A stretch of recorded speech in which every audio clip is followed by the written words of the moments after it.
ইউনেট অ্যাপকে আরও উন্নত করে নতুন ডিজিটাল প্ল্যাটফর্ম ইউসিবি ওয়ান চালু করল ইউনাইটেড কমার্শিয়াল ব্যাংক। আগের চেয়েও দ্রুত নিরাপদ গ্রাহক সেবার লক্ষ্যে অ্যাপটি চালু করা হয়েছে।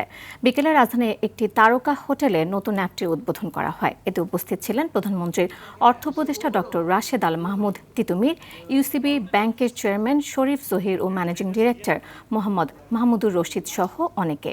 অনুষ্ঠানে গ্রাহকদের সর্বোত্তম সেবা নিশ্চিতে প্রতিশ্রুতি দেন ব্যাংকটির কর্মকর্তারা। এ সময় বিগত সরকারের পাহাড় সমান খেলাপি ঋণ থেকে উত্তরণ করতে সম্মিলিত প্রচেষ্টা দরকার জানিয়ে উপদেষ্টা বলেন, নতুন কর্মসংস্থান সৃষ্টির লক্ষ্যে বিনিয়োগ বাড়ানোর গুরুত্ব দিচ্ছে সরকার। দীর্ঘমেয়াদে ঋণ দিতে গেলে একটা বড় রকমের কাঠামোগত সমস্যা থেকে যায়।